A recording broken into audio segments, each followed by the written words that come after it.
So, hi all. In our last presentation session, we had started with process scheduling.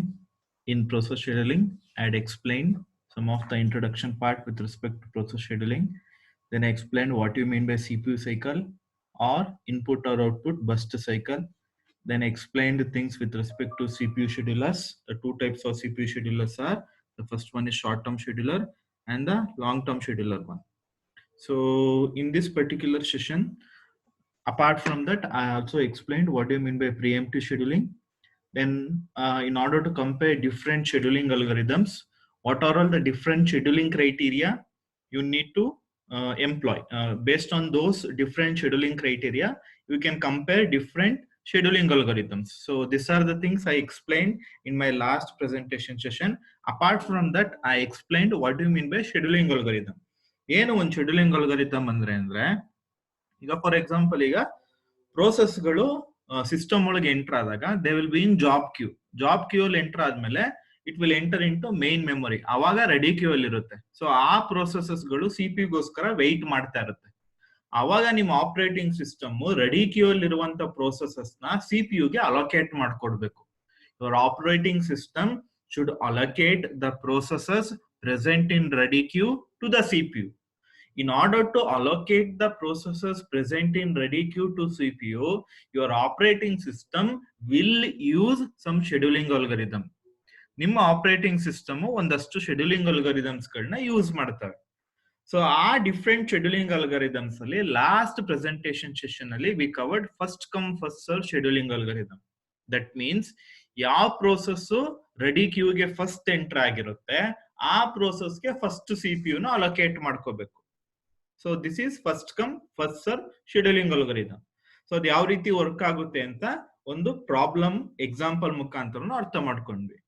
So before you watch this particular presentation session, you need to watch my previous presentation session.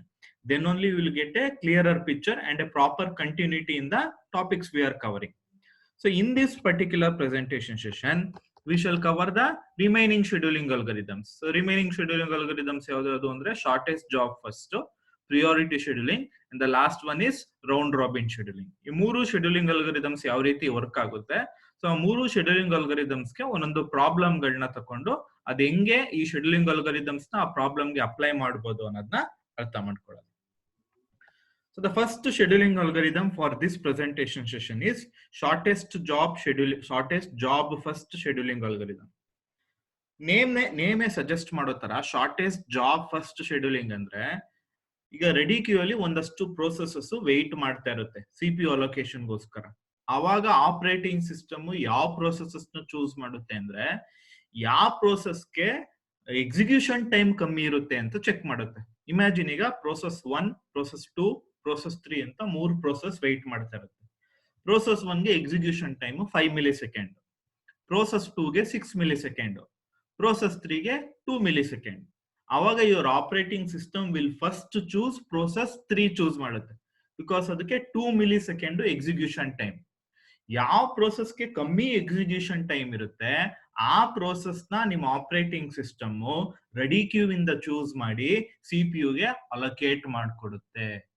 This type of allocation is called as shortest job first scheduling algorithm ಅಂತ ಕರಿತೀವಿ. So as you can see here, this algorithm associates with each process length of the processes next CPU bus. CPU bus ಅಂದ್ರೆ execution time.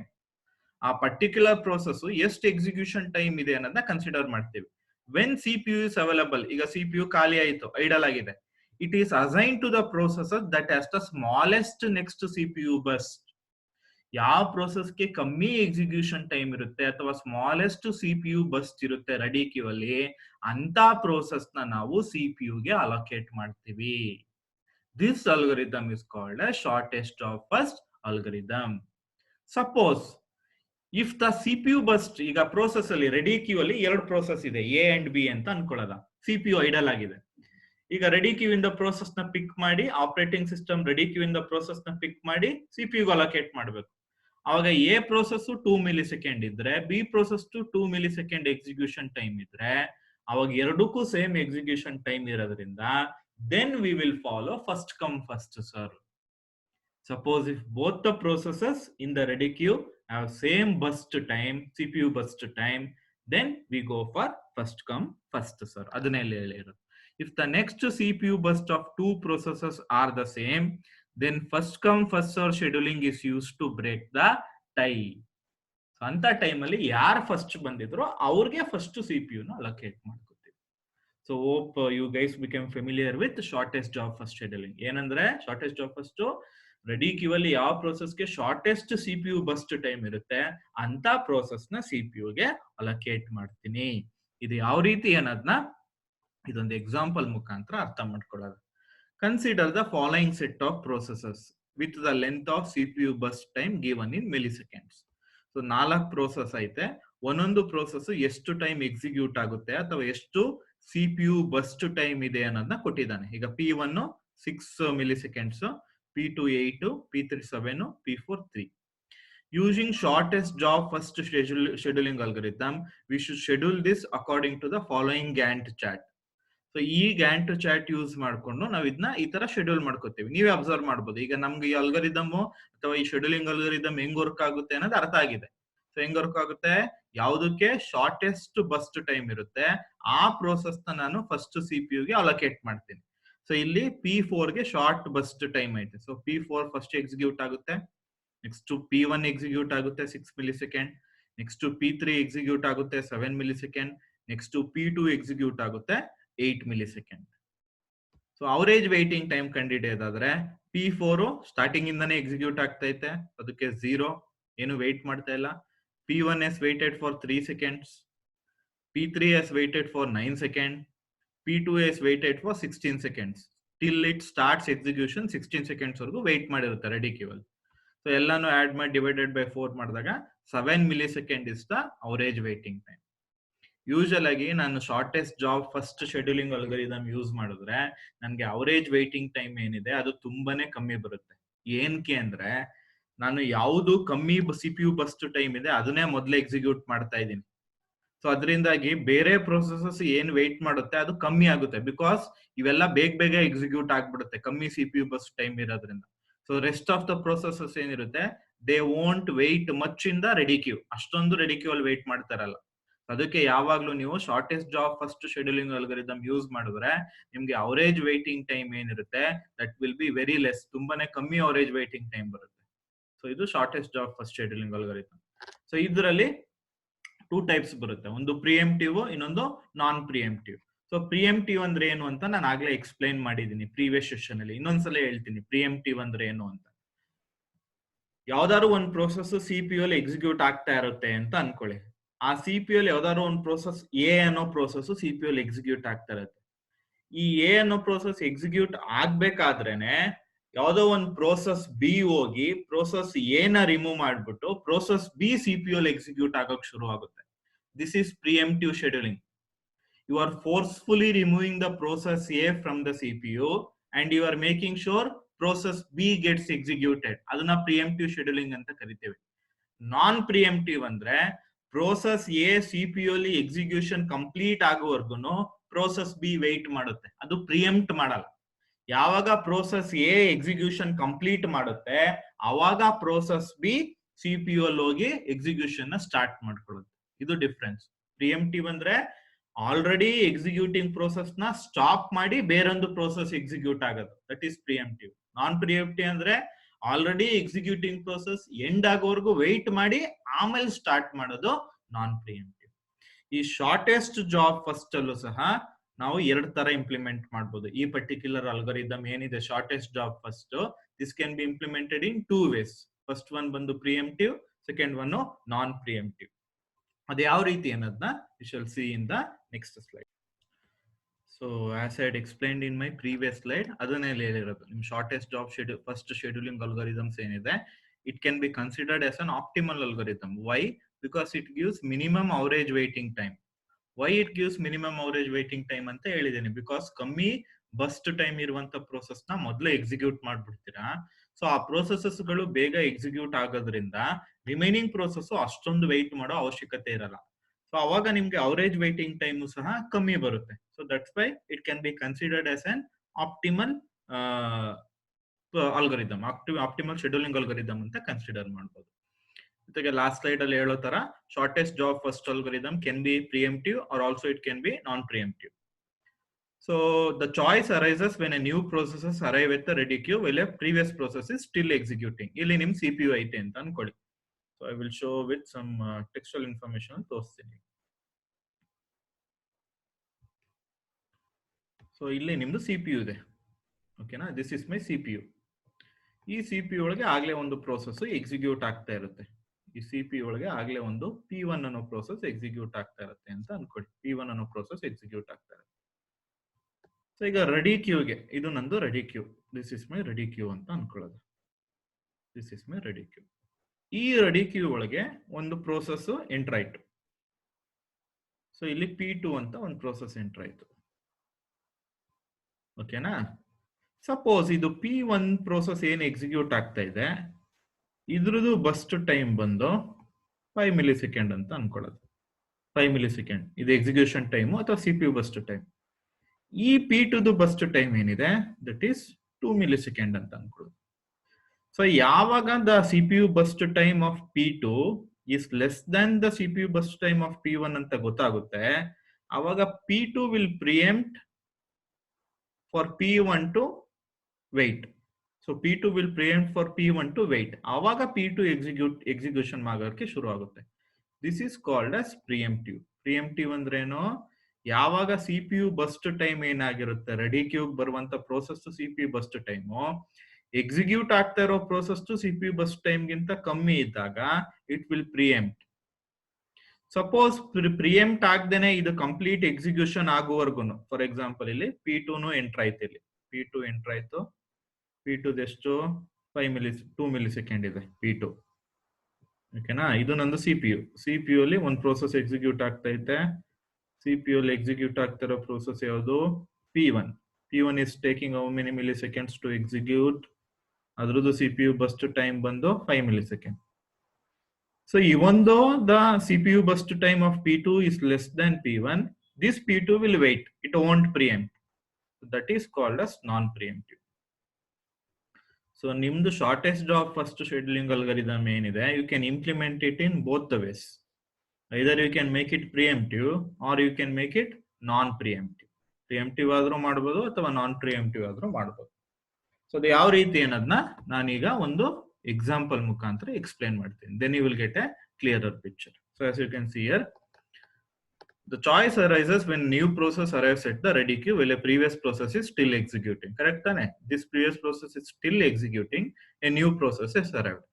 The next CPU burst of newly arrived process may be shorter. Correct. The next CPU burst time of newly arrived process may be shorter than what is left for the currently executing process. ಅದರ ಅರ್ಥ ಏನು?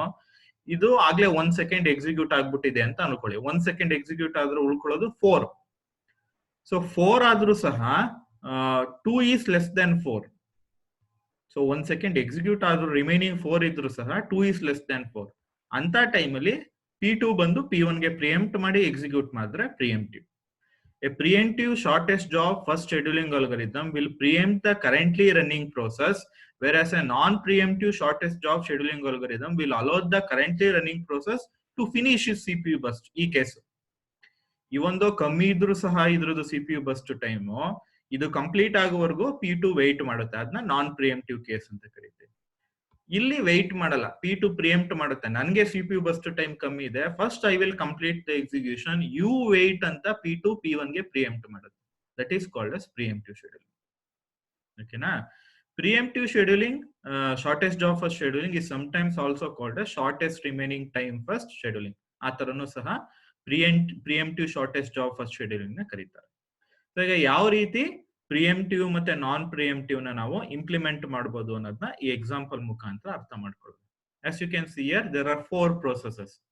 ಜೊತೆಗೆ ಅದರದ್ದು arrival time ಕೊಟ್ಟಿದ್ದಾರೆ. So first P1 arrive ಆಗುತ್ತೆ, ಆಮೇಲೆ P2, ಆಮೇಲೆ P3, ಆಮೇಲೆ P4.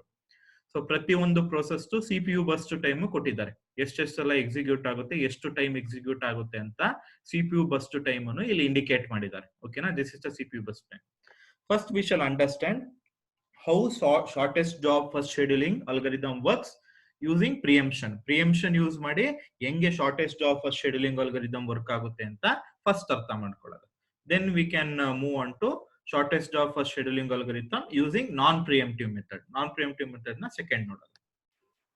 So as you can see this is my shortest job first scheduling algorithm using ಪ್ರಿಯಂಪ್ಷನ್ ಅರ್ಥ ಮಾಡ್ಕೊಳ್ಳೋದು first. The preemptive shortest job first scheduling algorithm can be depicted in the following Gantt chart. ಈ following Gantt chart ಅಲ್ಲಿ depict ಮಾಡಿದ್ದಾರೆ. ಇದು ಹೆಂಗೆ ಅಂತ ಅರ್ಥ ಮಾಡಿಸ್ತೀನಿ ನೋಡಿ. ಸೊ ಫಸ್ಟ್ ಅರೈವ್ ಆಗಿರೋ ಪ್ರೋಸೆಸ್ ಯಾವುದು? P1. ಸೊ ಅದಕ್ಕೆ P1 ಫಸ್ಟ್ 0 ಟೈಮ್ ಅಲ್ಲಿ ಎಕ್ಸಿಕ್ಯೂಟ್ ಆಗಿರುತ್ತೆ. ಇವ್ಯಾವು ಅರೈವ್ ಆಗಿರೋದೇ ಇಲ್ಲ. ಯಾವ್ದಾವ್ದು P2, P3, P4 ಯಾವುದು ಅರೈವ್ ಆಗಿರಲ್ಲ. ಸೊ P1 ಅರೈವ್ ಆದ್ಮೇಲೆ P1 1 ಸೆಕೆಂಡ್ ಎಕ್ಸಿಕ್ಯೂಟ್ ಆಗುತ್ತೆ. ನೋಡಿ P1 1 ಸೆಕೆಂಡ್ ಎಕ್ಸಿಕ್ಯೂಟ್ ಆಗುತ್ತೆ. P1 1 ಸೆಕೆಂಡ್ ಎಕ್ಸಿಕ್ಯೂಟ್ ಆದ ತಕ್ಷಣ P2 ಅರೈವ್ ಆಗುತ್ತೆ ಆ ಟೈಮ್ ಅಲ್ಲಿ, ಬಿಕಾಸ್ 1 ಸೆಕೆಂಡ್ ಆದ್ಮೇಲೆ P2 ಅರೈವ್ ಆಗುತ್ತೆ. ಸೊ ಅವಾಗ ನನ್ಗೆ P2 ಎಕ್ಸಿಕ್ಯೂಷನ್ ಟೈಮ್ ಏನಿದೆ 4 ಮಿಲಿ ಸೆಕೆಂಡ್, ಬಟ್ ನನ್ P1 ಆಗ್ಲೇ 1 ಸೆಕೆಂಡ್ ಎಕ್ಸಿಕ್ಯೂಟ್ ಆಗಿರುತ್ತೆ. ಸೊ ರಿಮೈನಿಂಗ್ 8 - 1 ಅಂದ್ರೆ 7 ಉಳ್ಕೊಳ್ಳುತ್ತೆ. ಕರೆಕ್ಟ್ ತಾನೆ? 8 - 1 is 7. ಸೊ ಅವಾಗ ಇದ್ರದ್ದು burst time P1 burst time P2 burst time compare ಮಾಡಿದ್ರೆ 7 is greater than 4. 7 greater than 4 ಆಗಿರೋದ್ರಿಂದ ನಾನು P1 ನ ರಿಮೂವ್ ಮಾಡಿ P2 ಇಂದ ರೀಪ್ಲೇಸ್ ಮಾಡ್ತೀನಿ. ಅದನ್ನೇ ತೋರಿಸಿರೋದು. P1 ರಿಮೂವ್ ಮಾಡಿ P2 ಇಂದ ರೀಪ್ಲೇಸ್ ಮಾಡ್ತೀನಿ. ರೀಪ್ಲೇಸ್ ಮಾಡಾದ್ಮೇಲೆ P2 4 ಮಿಲಿ ಸೆಕೆಂಡ್ ಎಕ್ಸಿಕ್ಯೂಟ್ ಮಾಡುತ್ತೆ. 4 ಮಿಲಿ ಸೆಕೆಂಡ್ ಎಕ್ಸಿಕ್ಯೂಟ್ ಮಾಡುತ್ತೆ. ನೋಡಿ, process P1 is started at time 0. Since it is the only process in the queue, it will start its execution. Process P2 arrives at time T1. The remaining time for process P1 is 7 millisecond. Correct ತಾನೆ? Because 1 millisecond execute ಆಗೋಗಿರುತ್ತೆ, ಉಳ್ಕೊಂಡಿರೋದು 7 millisecond, which is larger than the time required by process P2. P2 ಗೆ ಬರೀ 4 millisecond ಸಾಕು, but P1 ಗೆ ಇನ್ನು 7 millisecond ಬೇಕು. ಅವಾಗ ಪ್ರಿಯಂಪ್ಷನ್ ಆಗುತ್ತೆ. Preemption ಆದಾಗ P2 ಎಕ್ಸಿಕ್ಯೂಷನ್ ಆಗಕ್ಕೆ ಶುರು ಆಗುತ್ತೆ. So process P1 is preempted and process P2 is scheduled. So process P1 ನ preempt ಮಾಡಿ P2 ಎಕ್ಸಿಕ್ಯೂಟ್ ಆಗುತ್ತೆ. ಓಕೆನಾ? ಸೊ ನೆಕ್ಸ್ಟ್ ಆ ಟೈಮ್ ಅಲ್ಲಿ ಇದು 4 ಸೆಕೆಂಡ್ ಎಕ್ಸಿಕ್ಯೂಟ್ ಆಗೋ ಟೈಮ್ ಅಲ್ಲಿ P3 P4 ಆಗ್ಲೇ ಅರೈವ್ ಆಗಿರುತ್ತೆ. ಸೊ ಈಗ ಉಳ್ಕೊಂಡಿರೋದು ನನಗೆ P1 P3 P4. P1 has 7 burst seconds burst time, ಇದಕ್ಕೆ 9, ಇದಕ್ಕೆ 5. ಸೊ ನಂಗೆ ಶಾರ್ಟೆಸ್ಟ್ ಇರೋದು ಯಾವುದು? P4 ಶಾರ್ಟೆಸ್ಟ್ ಇರೋದು. ಸೊ ನೆಕ್ಸ್ಟ್ P4 ಎಕ್ಸಿಕ್ಯೂಟ್ ಆಗುತ್ತೆ. P4 5 ಮಿಲಿ ಸೆಕೆಂಡ್ ಅದರದ್ದು execution time. So 5 to 10 execute ಆಗುತ್ತೆ. ಸೊ ಇನ್ನು P1 ಗೆ 7 ಮಿಲಿ ಸೆಕೆಂಡ್ ಉಳ್ಕೊಂಡಿದೆ, P3 ಗೆ 9 ಮಿಲಿ ಸೆಕೆಂಡ್ ಇದೆ. 7 9 ಅಲ್ಲಿ ಶಾರ್ಟೆಸ್ಟ್ ಬಂದು P1. So next P1 7 millisecond execute ಆಗುತ್ತೆ, P3 9 ಮಿಲಿ ಸೆಕೆಂಡ್ಸ್ ಎಕ್ಸಿಕ್ಯೂಟ್ ಆಗುತ್ತೆ. So this is how preemption takes place. ಅರ್ಥ ಆಗಿದೆ ಪ್ರಿಯಂಪ್ಷನ್ ಅಂತ ಅನ್ಕೊಂಡಿದ್ದೀನಿ. ಇನ್ನೊಂದ್ಸಲ ಹೇಳ್ತೀನಿ ನೋಡಿ. ಫಸ್ಟ್ P1 ಪ್ರೋಸೆಸ್ ಎಕ್ಸಿಕ್ಯೂಟ್ ಆಗುತ್ತೆ, ಆ ಟೈಮ್ ಅಲ್ಲಿ P2 ಬರುತ್ತೆ. ಅವಾಗ P1 ಗೆ ಇನ್ನು 7 ಮಿಲಿ ಸೆಕೆಂಡ್ ಇರುತ್ತೆ, P2 ಗೆ 4 ಮಿಲಿ ಸೆಕೆಂಡ್ ಬೇಕು. ಅವಾಗ ಪ್ರಿಯಂಪ್ಷನ್ ಆಗಿ P1 ಜಾಗಕ್ಕೆ P2 ಬಂದು 4 ಮಿಲಿ ಸೆಕೆಂಡ್ ತಗೊಂಡು ಎಕ್ಸಿಕ್ಯೂಟ್ ಮಾಡ್ಕೊಳ್ಳುತ್ತೆ. ಸೊ ಉಳ್ಕೊಳ್ಳೋದು P4, P1 ಮತ್ತೆ P3. P4 ಗೆ 5 ಮಿಲಿ ಸೆಕೆಂಡ್ಸ್ ಮಾತ್ರ ಸಾಕು. ಸೊ P4 ಚೂಸ್ ಮಾಡ್ತೀವಿ. ನೆಕ್ಸ್ಟ್ ಉಳ್ಕೊಳ್ಳೋದು P1 P3. P1 ಗೆ 7 ಮಿಲಿ ಸೆಕೆಂಡ್ಸ್ ಮಾತ್ರ ಸಾಕು. ಸೊ P1 ಚೂಸ್ ಮಾಡ್ತೀವಿ. ಕೊನೆಯಲ್ಲಿ P3 ಎಕ್ಸಿಕ್ಯೂಟ್ ಆಗುತ್ತೆ, which has a burst time of 9 millisecond. So ಇದಕ್ಕೆ ಅವರೇಜ್ ವೈಟಿಂಗ್ ಟೈಮ್ ನ ನಾವು ಈ ರೀತಿ ಕ್ಯಾಲ್ಕುಲೇಟ್ ಮಾಡ್ಕೋತೀವಿ. ಸೊ ಈ ಅವರೇಜ್ ವೈಟಿಂಗ್ ಟೈಮ್ ನ ಅರ್ಥ ಮಾಡ್ಕೊಳ್ಳೋದು ಸ್ವಲ್ಪ ಟ್ರಿಕ್ಕಿ ಆಗಿದೆ. So make sure you properly concentrate. So ಇಲ್ಲಿ ಅವರೇಜ್ ವೈಟಿಂಗ್ ಟೈಮ್ ನ ಯಾವ ರೀತಿ ಕಂಡಿಡ್ದಿದ್ದಾರೆ ಅಂದ್ರೆ, ಫಸ್ಟ್ P1 ಪ್ರೋಸೆಸ್ ತಗೋತಾರೆ. ಸೊ ನೋಡಿ, P1 ಇಲ್ಲಿಂದ ಎಕ್ಸಿಕ್ಯೂಷನ್ ಸ್ಟಾರ್ಟ್ ಮಾಡ್ತಾ ಇದೆ. That means 10 millisecond P1 wait ಮಾಡ್ತಾ ಇದೆ ಅಂತ ಆಯ್ತು. ಬಟ್ ಇದೇ P1 ಪ್ರೋಸೆಸ್ 1 ಮಿಲಿ ಸೆಕೆಂಡ್ ಇಲ್ಲಿ ಎಕ್ಸಿಕ್ಯೂಟ್ ಆಗಿದೆ. ಸೊ ಇಲ್ಲಿ P1 ವೆಯ್ಟ್ ಮಾಡಿಲ್ಲ. So total P1 waiting time ಬಂದು 10 - 1 ಅದಕ್ಕೆ, ಬಿಕಾಸ್ ಇಲ್ಲಿ P1 1 ಸೆಕೆಂಡ್ ಎಕ್ಸಿಕ್ಯೂಟ್ ಆಗಿರೋದ್ರಿಂದ. ನೆಕ್ಸ್ಟ್ P2 ಪ್ರೋಸೆಸ್ ಬರ್ತೀನಿ. P2 process 1 milli second weight ಮಾಡಿದೆ ನೋಡಿ. ಬಟ್ ಅದು 1 ಮಿಲಿ ಸೆಕೆಂಡ್ ವೆಯ್ಟ್ ಮಾಡಿದೆ ಅಂತ ಕನ್ಸಿಡರ್ ಮಾಡಕ್ಕೆ ಆಗಲ್ಲ, ಬಿಕಾಸ್ P2 ಅರೈವ್ ಆಗಿರೋದೇ 1 ಮಿಲಿ ಸೆಕೆಂಡ್ ಆದ್ಮೇಲೆ. ಸೊ ಅದಕ್ಕೆ 1 - 1 ಅಂತ ಬರ್ಕೊಂಡಿದ್ದೀನಿ. P2 0 ಮಿಲಿ ಸೆಕೆಂಡ್ ಅಲ್ಲಿ ಅರೈವಲ್ ಆಗಿಲ್ಲ, 1 ಮಿಲಿ ಸೆಕೆಂಡ್ ಆದ್ಮೇಲೆ ಅರೈವಲ್ ಆಗಿದೆ. ನೋಡಿ ಇಲ್ಲಿ P2 arrival time 1 millisecond ಆದ್ಮೇಲೆ ಆಗಿದೆ. ಸೊ ಅದಕ್ಕೆ 1 - 1 ಬರ್ಕೋತೀನಿ. 1 ಸೆಕೆಂಡ್ ವೆಯ್ಟ್ ಮಾಡಿದ್ರು ಸಹ ಅರೈವಲ್ ಟೈಮ್ ನ ಮೈನಸ್ ಮಾಡ್ಬೇಕು. ನೆಕ್ಸ್ಟ್ P3 ಹೋಗೋದ. ಸೊ P3 ಬಂದ್ರೆ it has weighted for 17 milli seconds. ನೋಡಿ 17 ಮಿಲಿ ಸೆಕೆಂಡ್ ವರ್ಗು ವೆಯ್ಟ್ ಮಾಡಿ ಆಮೇಲೆ ಎಕ್ಸಿಕ್ಯೂಟ್ ಮಾಡ್ತಾ ಇದೆ. ಬಟ್ P3 ಅರೈವ್ ಆಗಿರೋದೇ 2 milliseconds ಆದ್ಮೇಲೆ. ಅದಕ್ಕೆ ಅದನ್ನ ಮೈನಸ್ ಮಾಡಬೇಕು. 17 minus 2 ಮಾಡ್ತೀನಿ. ನೆಕ್ಸ್ಟ್ P4 ಹೋಗೋದ. P4 has waited for 5 milliseconds. But P4 arrive ಆಗಿರೋದೇ 3 millisecond ಆದ್ಮೇಲೆ. ಸೊ ಅದನ್ನ ಮೈನಸ್ ಮಾಡಬೇಕು. ಸೊ 5 minus 3 ಎಲ್ಲಾನು ಆಡ್ ಮಾಡಿ divided by total number of process ಮಾಡಿದ್ರೆ it gives me 6.5 milliseconds. This is my average waiting time for the shortest job first scheduling algorithm for this particular problem using preemptive scheduling. ಈಗ ಅದೇ ರೀತಿ ನಾನ್ preemptive scheduling ನ ಅರ್ಥ ಮಾಡ್ಕೊಳ್ಳೋದು. ನಾನ್ preemptive scheduling ಅಲ್ಲಿ ಏನು, ಎಷ್ಟೇ CPU ಬಸ್ಟ್ ಟೈಮ್ ಕಮ್ಮಿ ಇದ್ರು ಒನ್ಸ್ ಅಲೋಕೇಶನ್ ಆಗೋಯ್ತು ಅಂದ್ರೆ ಇದು ಕಂಪ್ಲೀಟ್ ಆಗುವವರೆಗೂ ಈ ರೆಡಿ ಕ್ಯೂ ಅಲ್ಲಿ ಇರುವಂತ ಪ್ರೋಸೆಸಸ್ ವೆಯ್ಟ್ ಮಾಡ್ತವೆ. ಅದಕ್ಕೆ ಫಸ್ಟ್ P1 ಅರೈವ್ ಆಗುತ್ತೆ 8 milliseconds. Next P2 is taking 4 milliseconds, so 12. Next to P4 5 milliseconds. Next to P3 is to 9 milliseconds. Sorry, yeah, 9 milliseconds. So it will be 26. So ಇದಕ್ಕೆ average waiting time ಅಂದ್ರೆ ನೋಡಿ P1 0 minus 0 ಇಲ್ಲಿಂದಾನೆ start ಆಗ್ತೈತೆ. Arrive ಆಗಿರೋದು 0. P2 has waited for 8 seconds. So 8 minus 1 because arrival time 1. P4 has waited for P4 ಬರುತ್ತೆ ಇಲ್ಲಿ, P3 ಬರಬಾರ್ದು. ಏನಕ್ಕೆ, starting allocation ಮಾಡ್ಬೇಕಾದ್ರೆ ಕಮ್ಮಿ ಬಸ್ಟ್ ಟೈಮ್ ನೋಡ್ತೀವಿ. ಸೊ ಫಸ್ಟ್ P1 ಬಂದಾದ್ಮೇಲೆ ನೆಕ್ಸ್ಟ್ P2 ಬಂದಾದ್ಮೇಲೆ P4 ಬರುತ್ತೆ. ಸೊ ಬಿಕಾಸ್ ಅರೈವ್ ಆಗೋಗಿರುತ್ತೆ ಇವೆರಡು ಪ್ರೋಸೆಸ್ ಆಗ್ಲೇ ರೆಡಿ ಕ್ಯೂಗೆ.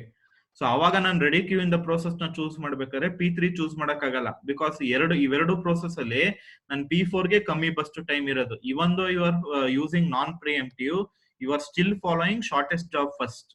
ಶಾರ್ಟೆಸ್ಟ್ ಜಾಬ್ ಫಸ್ಟ್ ನ ಇನ್ನೂ ಫಾಲೋ ಮಾಡ್ತಾ ಇರ್ತೀರಾ.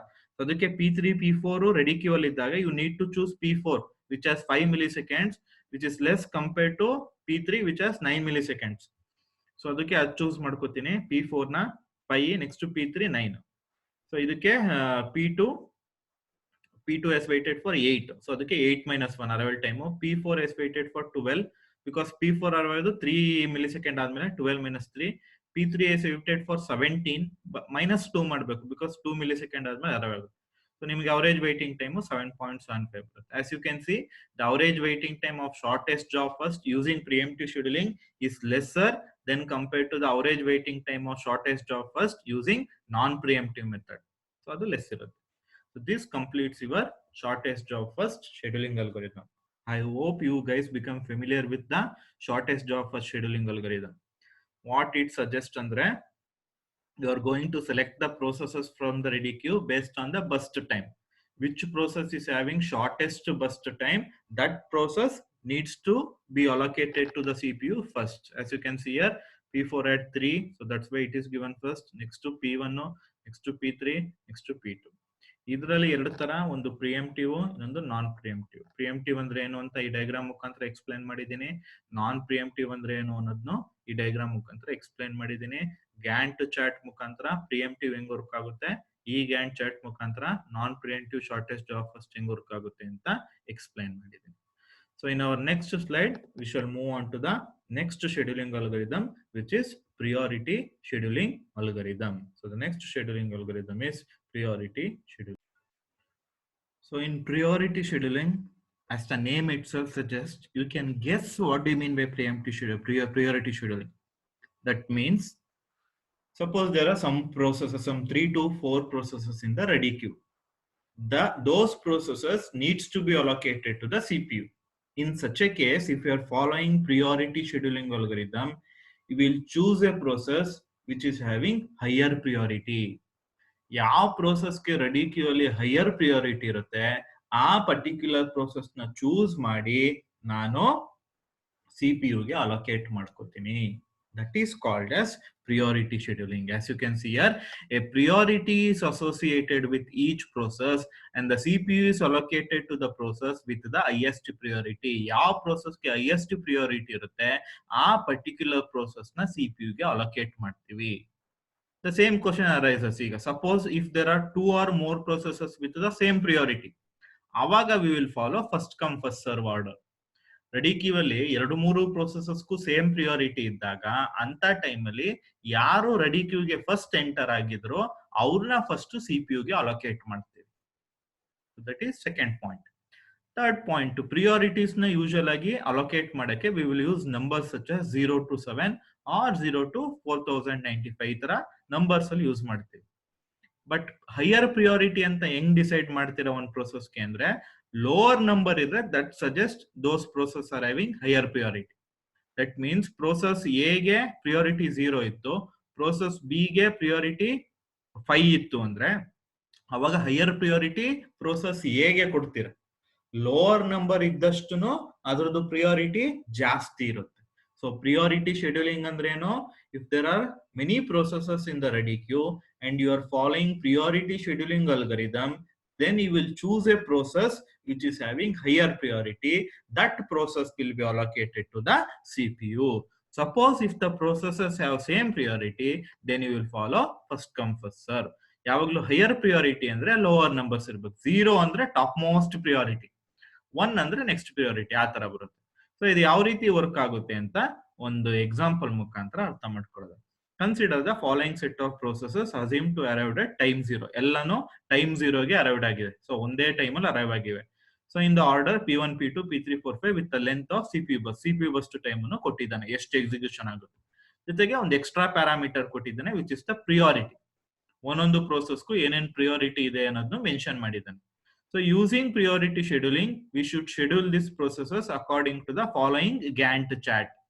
ಸೊ ಪ್ರಿಯಾರಿಟಿ ಶೆಡ್ಯೂಲಿಂಗ್ ಏನಾದ್ರು ಯೂಸ್ ಮಾಡಿದ್ರೆ, ಈ ರೆಡಿ ಕ್ಯೂ ಅಲ್ಲಿ ಇಷ್ಟು ಪ್ರೋಸೆಸಸ್ ಇದ್ದಾಗ CPU ಯಾವ್ದು ಫಸ್ಟ್ ಹೋಗುತ್ತೆ ಗೆಸ್ ಮಾಡಿ.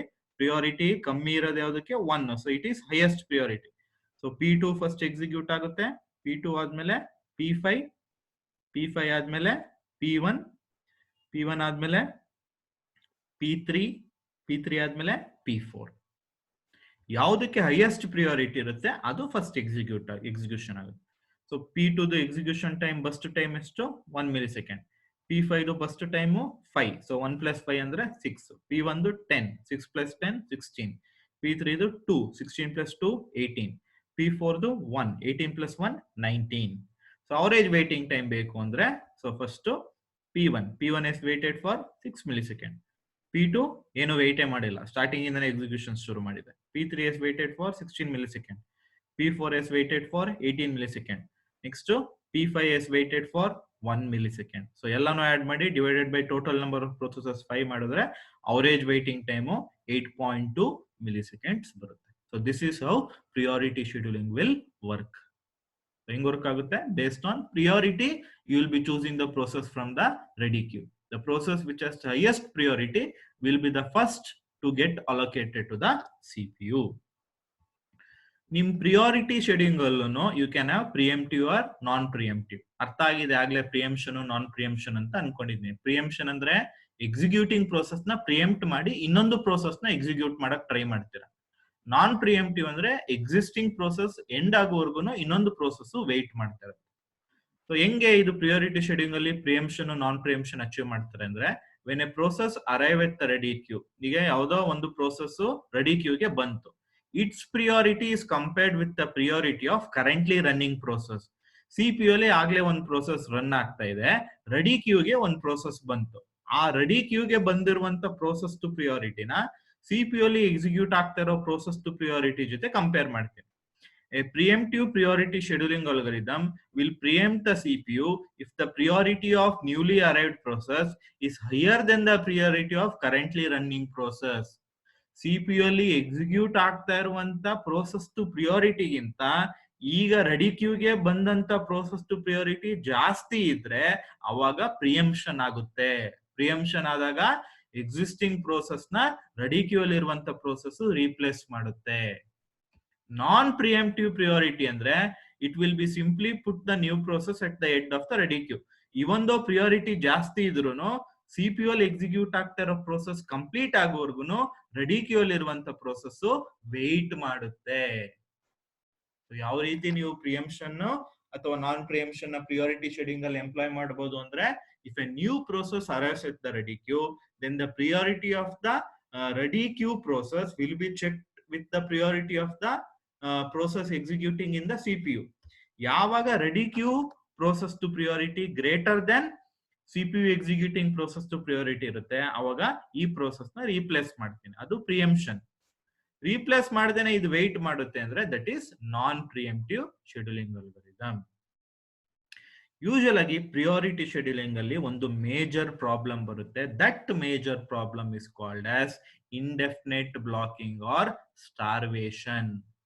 What you mean by indefinite blocking or starvation ಅಂದ್ರೆ, ಈ ಸಪೋಸ್ ನಿಮ್ದು ಸಿಸ್ಟಮ್ ಅಲ್ಲಿ ದೇರ್ ಆರ್ 1000 ಪ್ರೋಸೆಸಸ್ ಅಂತ ಅನ್ಕೊಳ್ಳಿ. ಈ 1000 ಪ್ರೋಸೆಸಸ್ ಅಲ್ಲಿ ಒಂದ್ 900 ಪ್ರೋಸೆಸಸ್ಗೆ ಹೈಯರ್ ಪ್ರಿಯಾರಿಟಿ ಇದೆ, ಇನ್ ರಿಮೈನಿಂಗ್ 100 ಪ್ರೋಸೆಸ್ಗೆ ತುಂಬಾನೇ ಲೋವರ್ ಪ್ರಿಯಾರಿಟಿ ಇದೆ ಅಂತ ಅನ್ಕೊಳ್ಳಿ. ಅವಾಗ ಆ ಲೋವರ್ ಪ್ರಿಯಾರಿಟಿ ಇರುವಂತ ಪ್ರೋಸೆಸ್ ಇಂಡೆಫಿನೆಟ್ ಟೈಮ್ ವರ್ಗೂ ವೆಯ್ಟ್ ಮಾಡ್ತಾನೆ ಇರ್ತವೆ, because it will take very much huge amount of time for those 900 processes to get completed. So remaining 100 processes which are having lower priority will wait for a longer period of time. This is called as indefinite blocking or starvation antanu karitare. A process that is ready to run but it is waiting for the CPU, so it is considered blocked. A priority scheduling algorithm can leave some lower priority process waiting indefinitely. Usually priority scheduling alli lower priority iruvanta process indefinite amount of time vargu wait mado chances irutte. So iduna overcome madake we are using one solution. That particular solution is called as aging. Aging anno one solution use ಮಾಡ್ತೀವಿ. What aging does andre, it will gradually increase the priority of processes that wait in the system for longer period of time. ಯಾವ process system ಅಲ್ಲಿ ತುಂಬಾ ಜಾಸ್ತಿ time ವರ್ಗೂ weight ಮಾಡ್ತಾ ಇರ್ತವೆ ಅಂತ process to ಪ್ರಿಯಾರಿಟಿನ gradual ಆಗಿ increase ಮಾಡುತ್ತೆ. ಸ್ವಲ್ಪನೇ ಪ್ರಿಯಾರಿಟಿ ಇನ್ಕ್ರೀಸ್ ಮಾಡುತ್ತೆ. ಅದನ್ನ ಏಜಿಂಗ್ ಅಂತ ಕರಿತೀವಿ. For example, if priority ranges from 127 to 0, we could increase the priority of process by 1 every 15 minutes. 15 ನಿಮಿಷಕ್ಕೆ ಈಗ ಫಾರ್ ಎಕ್ಸಾಂಪಲ್ ಯಾವುದೋ ಒಂದು ಪ್ರೋಸೆಸ್ ಟು ಪ್ರಿಯಾರಿಟಿ 97 ಇತ್ತು ಅಂತ ಅನ್ಕೊಳ್ಳಿ. ಸೊ 15 ನಿಮಿಷ ಆದ್ಮೇಲೆ ಆ ಪ್ರೋಸೆಸ್ ಟು ಪ್ರಿಯಾರಿಟಿನ 96 ಮಾಡ್ತೇನೆ, ಪುನಃ 15 ನಿಮಿಷ ಆದ್ಮೇಲೆ 95 ಮಾಡ್ತೀನಿ. ಸೊ ಈ ತರ 15 minutes once you will be increasing the priority of the process. This particular procedure is called as aging. So indefinite blocking ಅಥವಾ starvation problem ಏನಿದೆ lower priority process related, ಅದನ್ನ overcome ಮಾಡಕ್ಕೆ we are providing a solution. That particular solution is called as aging. So these are all the things you need to remember with respect to priority scheduling. So what do you mean by priority scheduling? So when there are many processes in the ready queue, you will be choosing a process to be allocated to the CPU which is having higher priority. In priority scheduling also, you can have preemption or non-preemption. So you can face a problem in priority scheduling that is called as indefinite blocking or starvation. In order to overcome that particular problem, the solution we can use is aging. Aging is nothing but you are increasing the priority of the process for every 15 minutes. So now the last scheduling algorithms we need to cover is round robin scheduling algorithm. Now we shall look into detail the things we need to understand with respect to round robin scheduling algorithm. So this round robin scheduling algorithm ಏನಿದೆ ಅದನ್ನ specially ಯಾವ type of ಸಿಸ್ಟಮ್ಗೆ design ಮಾಡ್ತಾರೆ ಅಂದ್ರೆ time sharing system. That means if there are many processes which are executing simultaneously, ತುಂಬಾ process simultaneous ಆಗಿ execute ಆಗ್ಬೇಕಾದ್ರೆ ಅವಾಗ ಒಂದೊಂದು ಪ್ರೋಸೆಸ್ಗೂ ಇಷ್ಟು ಟೈಮ್ ಅಂತ ಅಲೋಕೇಟ್ ಮಾಡ್ತೀನಿ. ಸೊ ಪ್ರೋಸೆಸ್ P1 ಗೆ ಒಂದು ಟೈಮು, ಸೊ ಒನ್ ಸೆಕೆಂಡ್. ಆ P1 ಎಕ್ಸಿಕ್ಯೂಟ್ ಆದ ತಕ್ಷಣ P2 1 second, next P3 1 second, P4 1 second, again I will go back to P1. ಈ ತರ ಒಂದು ಟೈಮ್ ಕ್ವಾಂಟಮ್ ಅಥವಾ ಟೈಮ್ ಸ್ಲೈಸ್ ನ ಈಚ್ ಪರ್ಟಿಕ್ಯುಲರ್ ಪ್ರೋಸೆಸ್ಗೆ ಅಲೋಕೇಟ್ ಮಾಡ್ತೀನಿ. ಸೊ ಇಲ್ಲಿ ಆಕ್ಚುಲ್ ಆಗಿ ಏನಾಗ್ತಾ ಇದೆ ಅಂದ್ರೆ ಪ್ರಿಯಂಪ್ಷನ್ ಆಗ್ತಾ ಇದೆ. ದಟ್ ಮೀನ್ಸ್ P1 1 ಸೆಕೆಂಡ್ ಆದ ತಕ್ಷಣ P2 will preempt and P2 will execute 1 second. Then P3 will preempt, P3 will execute for 1 second. Then P4 will preempt and P4 will execute for 1 second. So ಇದನ್ನ ನಾನಿಲ್ಲಿ round robin scheduling ಅಂತ ಕರೀಬಹುದು. That means you are allocating a time slice or time quantum for each of the processes. The round robin scheduling algorithm is designed specially for time sharing system. It is similar to first come first serve, but preemption is added. ನಾನು ಹೇಳಿದೆ preemption ಯಾವ ರೀತಿ ಬರುತ್ತೆ ಅಂತ. P1 1 second ಆದ ತಕ್ಷಣ P2 ಪ್ರಿಯಂಪ್ಟ್ ಮಾಡುತ್ತೆ. ನಿಂದು 1 ಸೆಕೆಂಡ್ ಆಯ್ತು, ನಾನು ಎಕ್ಸಿಕ್ಯೂಟ್ ಮಾಡಬೇಕು 1 ಸೆಕೆಂಡ್ ಅಂತ. So P2 ಆದ ತಕ್ಷಣ P3 will preempt and it will execute for 1 second. After P4 will preempt and it will execute for 1 second. Then again P1 will preempt P4 and it will execute for 1 second. A small unit of time called as time quantum or time slice is defined. The ready queue is treated as a circular queue. The CPU scheduler goes around the ready queue, allocating the CPU to each process for a time interval of up to 1 time quantum. ಪ್ರತಿ ಒಂದು process ಗೂ 1 time quantum ಅಂತ ಕೊಟ್ಬಿಡೋದು. The CPU scheduler picks up the first process from the ready queue. ಯಾವ process first ಬರುತ್ತೆ ಅದನ್ನ ಪಿಕ್ ಮಾಡುತ್ತೆ. It sets a timer to interrupt after 1 time quantum and dispatches the process. So P1 1 time quantum ಅಥವಾ 1 time millisecond ಅನ್ಕೊಳ್ಳೋದು. 1 millisecond execute ಆದ್ಮೇಲೆ P1 next P2 ಹೋಗುತ್ತೆ. So ಈ ತರ ಒಂದು ಪ್ರೋಸೆಸ್ ಇಂದ ಇನ್ನೊಂದು ಪ್ರೋಸೆಸ್ಗೆ ಈ ತರ ಪ್ರಿಯಂಪ್ಟ್ ಆಗಿ ಹೋಗೋದನ್ನ ಕಾಂಟೆಕ್ಸ್ಟ್ ಸ್ವಿಚಿಂಗ್ ಅಂತ ಕರಿತೀವಿ. ನಾನು ಆಗ್ಲೇ ಕಾಂಟೆಕ್ಸ್ಟ್ ಸ್ವಿಚಿಂಗ್ ಅಂದ್ರೆ ಏನು ಅಂತ ಪ್ರೀವಿಯಸ್ ಸೆಷನ್ಸ್ ಅಲ್ಲಿ ಎಕ್ಸ್ಪ್ಲೈನ್ ಮಾಡಿದ್ದೀನಿ. ಈ P1 PCB P2 PCB ಇಂದ ರೀಪ್ಲೇಸ್ ಆಗ್ಬೇಕು. ಸೊ ಅದನ್ನ ಕಾಂಟೆಕ್ಸ್ಟ್ ಸ್ವಿಚಿಂಗ್ ಅಂತ ಕರೀತಾರೆ. ಸೊ ಅದೇ ರೀತಿ ಕಾಂಟೆಕ್ಸ್ಟ್ ಸ್ವಿಚಿಂಗ್ ಎಲ್ಲ ಆಗುತ್ತೆ. One of the two things will happen. The process may have CPU burst less than 1 time quantum. Correct ತಾನೆ? ಈಗ ಸಪೋಸ್ P1 1 millisecond ಇದೆ, P2 execution time burst time 0.5 millisecond ಅನ್ಕೊಳ್ಳೋದು. ಅವಾಗ P2 0.5 millisecond ಆದ ತಕ್ಷಣ P3 start ಮಾಡುತ್ತೆ. Suppose P2 5 millisecond ಇದ್ರೆ P2 will execute only for 1 millisecond. So next P3 ಹೋಗುತ್ತೆ. ಅದನ್ನೇ ಇಲ್ಲಿ ಹೇಳಿರೋದು. One of the two things will happen. The process may have a CPU burst time less than 1 time quantum. In this case, the process itself will release the CPU voluntarily. ಅವಾಗ P2 ಗೆ 0.5 millisecond ಇದ್ರೆ ಅದೇ ವಾಲಂಟರಿಯಲ್ ಆಗಿ CPU ನ release ಮಾಡುತ್ತೆ. Otherwise, if the CPU burst of the currently running process is longer than 1 time quantum, suppose P2 ಗೆ 5 millisecond ಇತ್ತು, ಅದು longer than 1 time quantum ಆಯ್ತು, then timer will go off and it will cause an interrupt to the operating system. So 1 millisecond ಆದ ತಕ್ಷಣ operating system ಗೆ interrupt ಹೋಗುತ್ತೆ. Operating system P2 ನ remove ಮಾಡಿ P3 ಗೆ 1 millisecond ಕೊಡುತ್ತೆ. ಇದೇನಾಗುತ್ತೆ, this happens using a process called as context switching. So what do you mean by round robin scheduling ಅಂದ್ರೆ it mainly takes place in time sharing system. How it happens ಅಂದ್ರೆ you are going to allocate a time slice or time quantum to each of the process. ಪ್ರತಿ ಒಂದು process ಗೂ ಒಂದು time slice ಅಂತ allocate ಮಾಡ್ತೀರಾ, ಒಂದು general time slice. So ಈಗ 4 process ಇತ್ತು ಅಂದ್ರೆ P1 1 millisecond ಆದ ತಕ್ಷಣ P2 will execute, then P3, then P4, then again P1, then P2, P3, P4, again P1. So ಆ ತರ ಆಗುತ್ತೆ. ಸೊ ಇಲ್ಲೂ ಸಹ ಸಪೋಸ್ ಏನಾದ್ರು ಟೈಮ್ ಕ್ವಾಂಟಮ್ ಗಿಂತ ಕಮ್ಮಿ ಟೈಮ್ ಇತ್ತು ಅಂದ್ರೆ ಅದು ವಾಲಂಟರಿಯಲ್ ಆಗಿ ಎಕ್ಸಿಕ್ಯೂಟ್ ಆಗುತ್ತೆ. ಇಲ್ಲ ಅಂದ್ರೆ ಇಂಟರಪ್ಟ್ ಮುಖಾಂತರ ಆಪರೇಟಿಂಗ್ ಸಿಸ್ಟಮ್ಗೆ ಇನ್ಫಾರ್ಮ್ ಮಾಡ್ತೀವಿ, ಅದು ನೆಕ್ಸ್ಟ್ ಪ್ರೋಸೆಸ್ಗೆ CPU ನ ಅಲೋಕೇಟ್ ಮಾಡುತ್ತೆ. ಪ್ರೋಸೆಸ್ ಇಂದ ಪ್ರೋಸೆಸ್ಗೆ ಸ್ವಿಚ್ ಆಗೋದನ್ನ ಕಾಂಟೆಕ್ಸ್ಟ್ ಸ್ವಿಚಿಂಗ್ ಅಂತ ಕರಿತೀವಿ. ಆ PCB ಚೇಂಜ್ ಆಗುತ್ತಾಗ. ಓಕೆನಾ? ಅದನ್ನ ಒಂದು ಎಕ್ಸಾಂಪಲ್ ಮುಖಾಂತರ ಎಕ್ಸ್ಪ್ಲೈನ್ ಮಾಡಿದ್ದಾನೆ ನೋಡಿ. Consider the following set of process that arrive at time 0. ಎಲ್ಲವೂ ಒಂದೇ ಟೈಮ್ ಬಂದಿವೆ with the length of CPU burst time given ಇನ್ 24033. ಈ ಆರ್ಡರ್ ಅಲ್ಲಿ P1 P2 P3 ಆರ್ಡರ್ ಅಲ್ಲಿ ಇದು corresponding bus time. Time quantum 4 millisecond ಕೊಟ್ಟಿದ್ದಾನೆ. ದಟ್ ಮೀನ್ಸ್ ಏನರ್ಥ time quantum 4 millisecond ಅಂದ್ರೆ ಪ್ರತಿ ಒಂದು ಪ್ರೋಸೆಸ್ 4 millisecond ಎಕ್ಸಿಕ್ಯೂಟ್ ಆದ್ಮೇಲೆ ಕಂಟ್ರೋಲ್ ನ CPU ಕಂಟ್ರೋಲ್ ನ ನೆಕ್ಸ್ಟ್ ಪ್ರೋಸೆಸ್ ಕೊಡಬೇಕು. ಸೊ ಅದು ಹೆಂಗೆ ಅಂತ ಗ್ಯಾಂಟ್ ಚಾರ್ಟ್ ಮುಖಾಂತರ ಅರ್ಥ ಮಾಡ್ಕೊಳ್ಳೋದು. ಸೊ P1 ಗೆ 24 millisecond ಇದೆ, ಬಟ್ ಟೈಮ್ ಕ್ವಾಂಟಮ್ ಬಂದು ಬರೀ 4 millisecond. So P1 will execute for 4 millisecond. Then it will be taken up by P2. But P2 ಬರೀ 3 millisecond ಆಗಿರೋದ್ರಿಂದ 3 millisecond ಆದ ತಕ್ಷಣ ಇದು ವಾಲಂಟರಿಯಲ್ ಆಗಿ ಅದೇ ಟರ್ಮಿನೇಟ್ ಆಗುತ್ತೆ. ನೆಕ್ಸ್ಟ್ P3 ಬರೀ 3 millisecond ಆಗಿದೆ, P3 ವಾಲಂಟರಿ ಆಗಿ ಅದೇ ಟರ್ಮಿನೇಟ್ ಆಗುತ್ತೆ. So next P1 4 millisecond, P2 P3 ಆಗ್ಲೇ ಎಕ್ಸಿಕ್ಯೂಷನ್ ಕಂಪ್ಲೀಟ್ ಮಾಡಿರೋದ್ರಿಂದ ಪುನಃ P1 4, ಪುನಃ P1 4, ಪುನಃ P1 4, ಪುನಃ P1 4 millisecond ಎಕ್ಸಿಕ್ಯೂಟ್ ಆಗುತ್ತೆ. So this is how round robin scheduling takes place with the help of a Gantt chart. ಅರ್ಥ ಆಯ್ತು ಅಂತ ಅನ್ಕೊಂಡಿದ್ದೀನಿ. 4 millisecond ಒಂದ್ಸಲ ಪ್ರೋಸೆಸ್ ಸ್ವಿಚ್ ಆಗ್ತಾ ಇರುತ್ತೆ.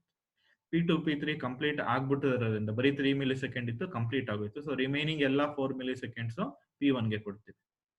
ಸೊ ಅವರೇಜ್ ವೈಟಿಂಗ್ ಟೈಮ್ ಬರ್ಕೊಳ್ಳೋದಾದ್ರೆ, ಸೊ ನಿಮ್ದು P1 ನಿಮ್ದು P2 ಏನಿದೆ, it has waited for 4 millisecond. Correct ತಾನೆ? 4 millisecond ವೈಟ್ ಮಾಡಿದೆ.